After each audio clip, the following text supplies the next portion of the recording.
People pleasing is not being nice. People pleasing is a nervous system survival response.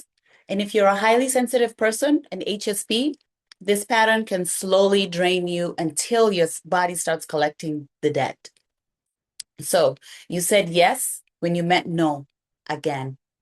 And now you're feeling resentful, not just at them, but at yourself.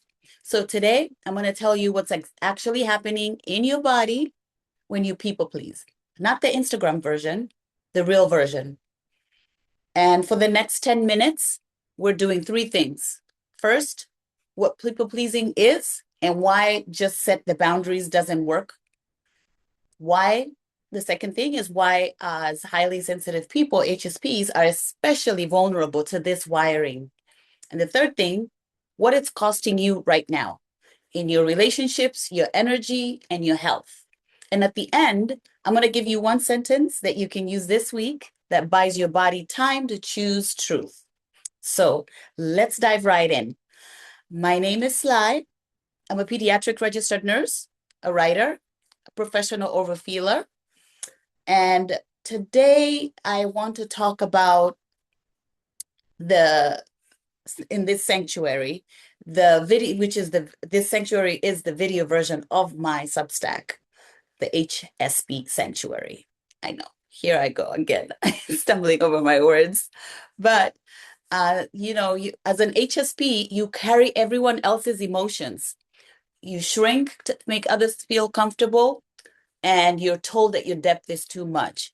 But here in this sanctuary, which is the video version of my Substack, we're going to discuss one video every day for anyone that feels too deeply in a world that wants you to feel less. So I want you to unclench your jaw as I am, drop your shoulders, and grab your tea. Make sure you have something to sip on. And I want you to take a deep breath in and breathe out what you've been carrying that's not even yours. So now let's talk people pleasing. The first lesson is, what is people pleasing? Here's the truth. So people pleasing isn't about being kind. It's about avoiding perceived danger, right? And here's what I mean. So somewhere in your life, your nervous system learned this rule. Disappointing people equals a threat. Keeping people happy is safety. Maybe that threat was anger, maybe silence, maybe it was criticism, or maybe love felt unconditional. So your body has learned to adapt, not because you're weak, but because you're trying to survive. And this is the part that most people end up missing. This pattern lives below logic. So when someone asks you for something, your body often reacts before your mind can think. When somebody asks you for something, your body often reacts before your mind can think. So you feel that squeeze in your chest, you feel the urgency, sometimes guilt, and your mouth says, sure, while your soul is screaming, no, no, let's not do that. Let's not do that. So that's not a personality flaw. That's conditioning, which brings me to our lesson number 2 for today. Why highly sensitive people or HSPs get caught harder by this. Now, why does this hit HSPs even harder? Because HSPs don't just notice energy, we absorb the energy. So, and we do that really hard. If you're a highly sensitive person, you likely read micro shifts fast, things like tone, mood, tension. So when someone is disappointed, you don't just see it, you actually feel it. And for me as a kid, it turned into a job that I never applied for, and neither did you. You never applied for this job. And these are the jobs that we never applied for that we became. We became the peacekeeper. You became the fixer. You became the emotional thermostat in the room, the good one. and you are the one who doesn't make any waves, don't cause any problems at all. And this is what it costs you. The cost is you learn to manage other people's nervous systems at the expense of your own. And then you grow up and you wonder, why are you tired all the time?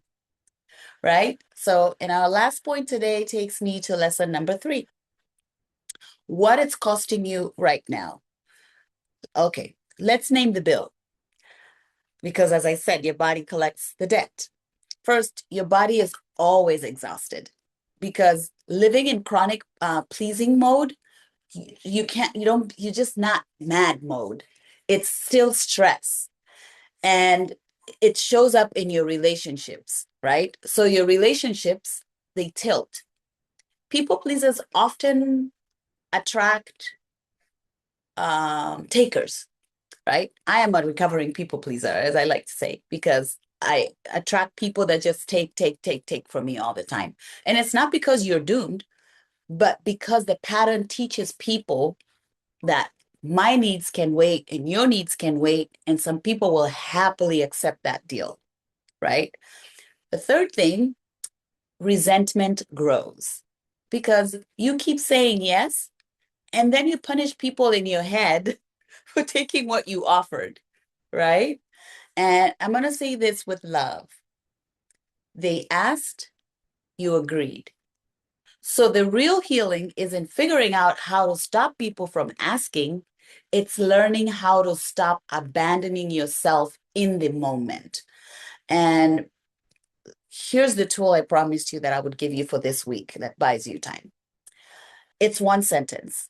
Very simple sentence you can use after you finish watching this video. You're going to always say when somebody asks for something or is, yes, when somebody asks you for something, you're going to always tell them, try practicing this at least. Let me think about it, right? That way you're not just rushing. That's it. And I think this will help you because it creates a gap between the request and your reflex. Just a tiny little pause where your body you can check your body with your body, and then you're like, oh, okay, let me check how we're doing on the inside. And in that pause, as quickly as it's happening, you have to ask yourself, do I want to do this, or am I afraid of what happens if I don't do it? Do I want to do this, or am I just afraid of what's going to happen if I don't do it? Now, if it's fear driving the yes, that's not generosity. That's just your old training showing up. So here's the challenge for you this week. This week, I want you to use let me think about it one time, not forever, not perfectly, just once. That's how you start rewiring your nervous system. Just one small rep. Just like when you go to the gym, you do different reps. Yes, for the nervous system, we need to do reps once this week. Just that's it, only one time. And see how you feel. Check in with your body and see how your body feels. Now, I want to hear from you. Where do you people please the most? Check with yourself. Do I people please the most at work? At work, family, friendships, dating? And what's the feeling underneath that you feel? How do you feel? Do you feel guilt? Do you feel fear? Do you feel obligation? Do you feel dread? I want you to drop one honest sentence in the comments below. I read them, and I think you're going to help someone else feel less alone. And me too, because I'm sharing this with you guys. I'm hoping that this is helpful because this is what I'm learning in my healing journey as a highly sensitive person.